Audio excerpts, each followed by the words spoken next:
오늘 우리에게 주시는 하나님의 말씀은 요한계시록 18장 1절에서 8절까지의 말씀입니다. 한 절씩 교독하겠습니다.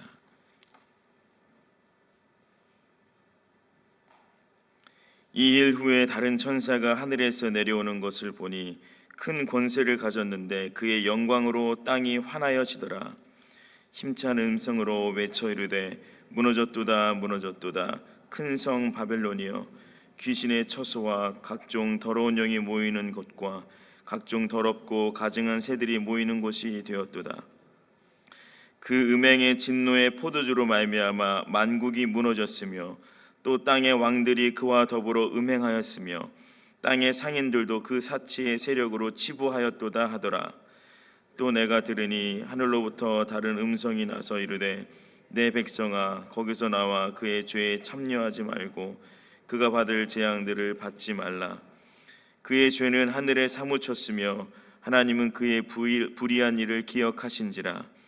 그가 준 그대로 그에게 주고 그의 행위대로 갑절을 갚아주고 그가 섞은 잔에도 갑절이나 섞어 그에게 주라. 그가 얼마나 자기를 영화롭게 하였으며 사치하였든지 그만큼 고통과 애통함으로 갚아주라. 그가 마음에 말하기를 나는 여왕으로 앉은 자요 과부가 아니라 결단코 애통함을 당하지 아니하리라 하니 그러므로 하루 동안에 그 재앙들이 이르리니 곧 사망과 애통함과 흉년이라. 그가 또한 불에 살라질지니 그를 심판하시는 주 하나님은 강하신 자이심이라. 아멘. 오늘 우리가 읽은 말씀은 요한계시록의 결말에 해당하는 내용입니다. 바로 주의 몸된 교회를 박해하고 그리고 땅의 왕들을 다스리는 바벨론의 멸망에 대해서 다루고 있습니다. 그동안 사도 요한을 통해서 전해진 메시지는 강력하고 대적할 상대가 없어 보이는 그 사단이 패배하고 어린 양이 승리할 것이다 라는 메시지였는데요. 요한계시록 14장, 또 16장, 17장에 이어서 실제로 그것의 성취에 대해서 상세하게 기술하고 있습니다. 그동안 교회를 핍박하고 어지럽힌 존재의 실체가 무엇인지 그리고 그 어떤 결론을 맺는지 2절에 보면 이렇게 나와 있는데요. 힘찬 음성으로 외쳐 이르되 무너졌도다 무너졌도다 큰 성 바벨론이여 귀신의 처소와 각종 더러운 영이 모이는 것과 각종 더럽고 가증한 새들이 모이는 곳이 되었도다. 아멘. 큰 성 바벨론이 무너졌습니다. 이 큰 성 바벨론의 정체가 무엇일까요? 지금까지의 요한계시록을 살펴보면 땅의 음녀들과 가증한 것들의 어미라고 했습니다. 이 바벨론의 실상은 이제 귀신의 처소가 되고 각종 더러운 영이 모이는 곳이 되었습니다. 더럽고 가증한 새들이 모이는 곳이라고도 표현이 됩니다.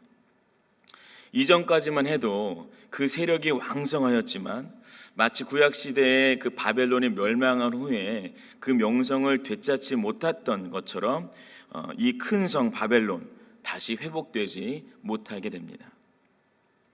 당시 편지를 받아보는 소아시아 교회 성도들 입장에서는 큰 성 바벨론을 로마 제국으로 이해했습니다.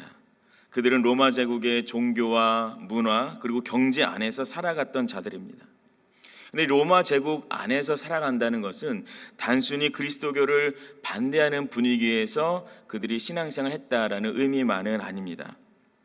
그들의 피부로 느껴질 만큼 교회에 박해가 있었고 성도들의 삶을 유혹하는 여러 가지 요소들이 있었습니다. 타락한 모습들이 많았던 것이죠. 결국 바벨론에 살고 있는데 바벨론에 저항하며 살아가야 했던 것이 소아시아 7교회 성도들의 모습이었습니다. 그런데 이토록 주어진 현실에 저항하며 믿음을 지키기 위해 수고하는 소아시아 교회 성도들의 모습은 비단 요한계시록에만 다루는 내용이 아닙니다. 로마 제국의 통치하에 살아가는 특정한 민족과 지역의 사람들에게만 해당되지 않습니다. 성경의 큰 맥락에서 공통적으로 다뤄지는 신자의 모습입니다.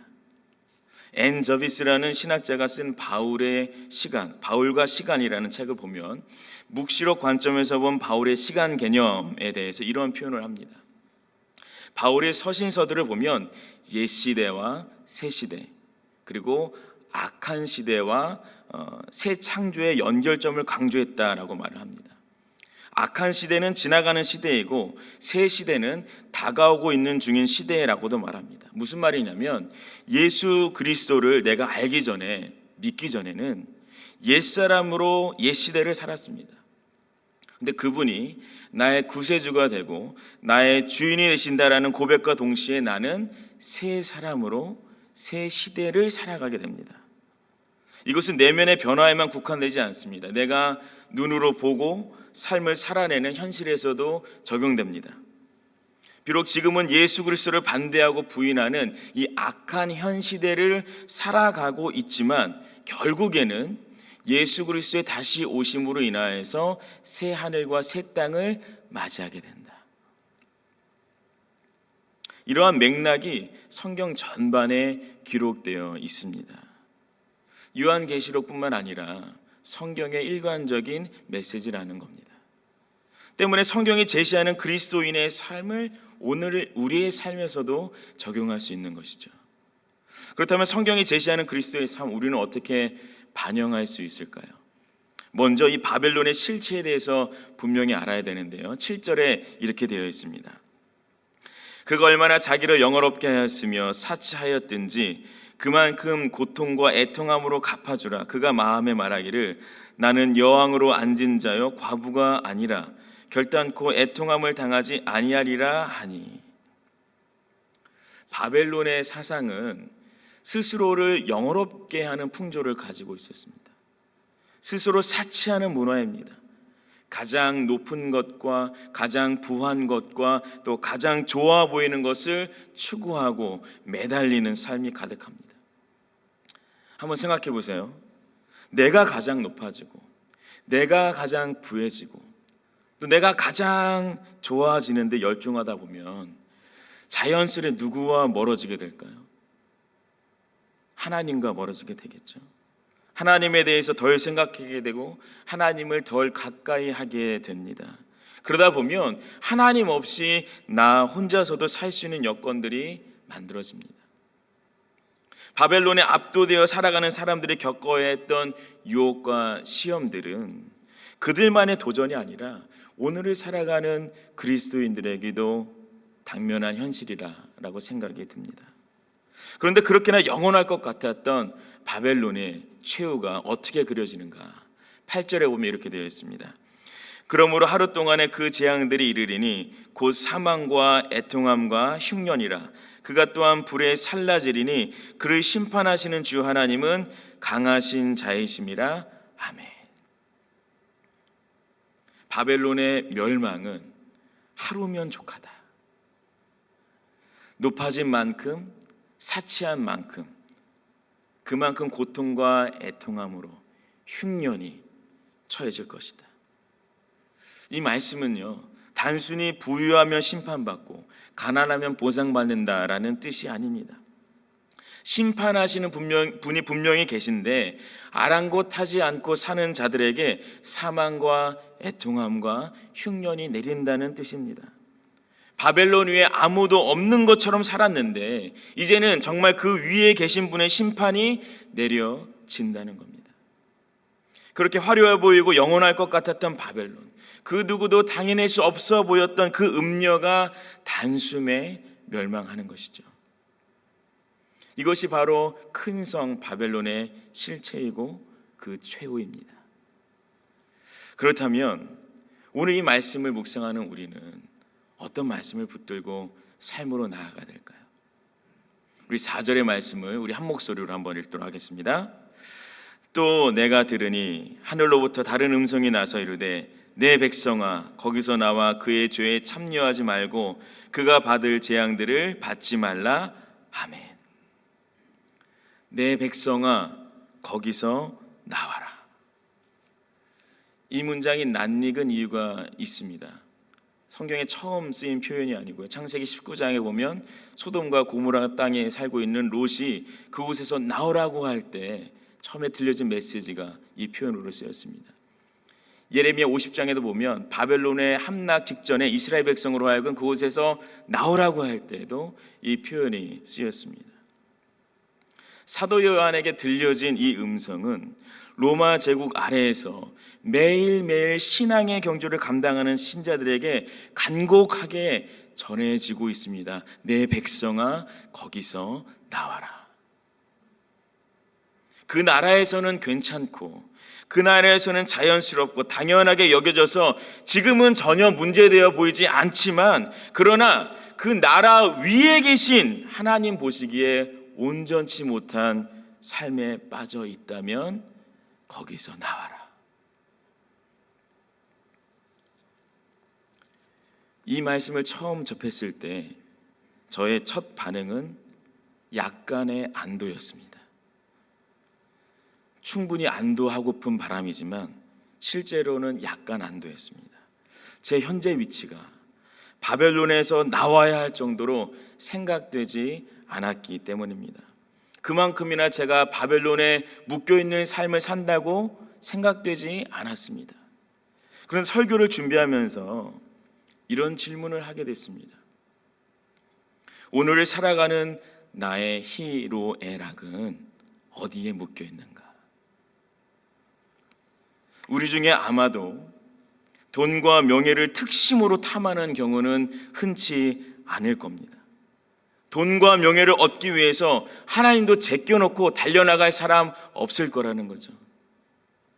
제 말이 맞죠? 그런데요, 나의 희로애락이 혹시나 사라질 것들에 묶여 있지는 않은지 이 아침에 돌아보기 원합니다. 없어질 것들 때문에 염려한 적은 없으신지요? 있는 것이 사라질까 봐 두려워한 적은 우리에게 없는가요? 내 존재 자체가 나그네와도 같은 존재인데 사라져갈 것들을 사랑한 것은 아닌지 돌아보기 원합니다. 저는 사도 요한에게 분명히 들려줬던 하늘의 음성이 예수님이 공생의 마지막에 우리를 위해 기도하셨던 내용과 일치한다고 생각합니다. 요한복음 17장 15절과 16절에 이런 말씀이 있습니다. 내가 비옵는 것은 그들을 세상에서 데려가시기를 위함이 아니요 다만 악에 빠지지 않게 보존하시기를 위함이니이다. 내가 세상에 속하지 아니함 같이 그들도 세상에 속하지 아니하였사옵나이다. 아멘. 예수님께서 이미 규정하신 우리의 정체성은 세상에 살고 있으나 세상에 속하지 않은 자들입니다. 예수님께서 우리를 위해 기도하신 것은 그저 부해지고 그저 강해지고 그저 높아지는 것을 바라신 것이 아닙니다. 악에 빠지지 않도록 하나님께서 보존하시기를 기도하셨습니다. 이 악하고 어두운 세상 속에서 악할 수밖에 없고 약해질 수밖에 없지만 주께서 나를 도와주셔서 주님 오시길 기쁨으로 기다리며 예비하는 삶을 살아가길 원하십니다. 예수님의 기도를 떠올리며 우리의 삶을 돌아봅니다. 바벨론은 시공을 초월하여서 우리의 눈앞에 존재합니다. 그러나 우리에게 두 가지 역할이 있습니다. 첫 번째는 그리스도인은 물리적으로 분리될 수 없으나 영적인 구별됨을 가지고 살아야 합니다. 사라져버릴 것에 나의 희노애락을 묶어두지 않습니다. 두 번째, 달갑지 않은 세상 속에서 살아가지만 복음을 삶으로 전해야 합니다. 세상을 외면하거나 회피하지 않고 그 자리에서 그리스도를 나타내는 삶을 살아야 합니다. 저는 이 두 가지 역할을 해낼 수 있는 핵심을 라틴어 한 문장에서 찾아보려 하는데요. 그것이 이렇습니다. 아마레 데움, 아마레 데움. 영어로 보면 love God above all 이라는 뜻인데요. 모든 것보다 하나님을 사랑한다. 오늘 말씀을 통해서 주어진 역할들을 우리가 해내기 위해서는 우리가 더 똑똑해지거나 더 지식이 많아지거나 더 능력이 있어지거나 더 탁월해지는 것이 아니라 모든 것보다 하나님을 사랑하는 삶, 그것이 있을 때 가능할 겁니다. 하나님이 나를 부하게도 하실 때 있고 빈하게 인도하실 때도 있습니다. 그러나 그때도 나는 나의 모든 것보다 하나님을 사랑합니다. 하나님이 성공의 경험을 주시기도 하지만 실패의 교훈을 허락하시기도 합니다. 그러나 그때에도 나는 모든 것보다 하나님을 사랑합니다. 기쁨과 슬픔, 건강과 질병은 이 유한하고 결국에는 사라져갈 세상을 살아가는 모든 이들에게 주어지는 공통된 현상들입니다. 그러나 나의 본질적인 고백은 그 모든 것들보다 하나님을 사랑한다고 고백하길 원합니다. 그것이 바로 사도 요한이 계시록을 통하여 그리고 사도 바울이 서신서들을 통하여 전하고자 했던 하나님의 뜻입니다. 이 하루의 삶 속에서 그 모든 것들보다 주를 사랑하기에 온전한 성도의 삶을 위해 기도하며 승리하는 저와 여러분이 되시길 예수 그리스도의 이름으로 축복합니다.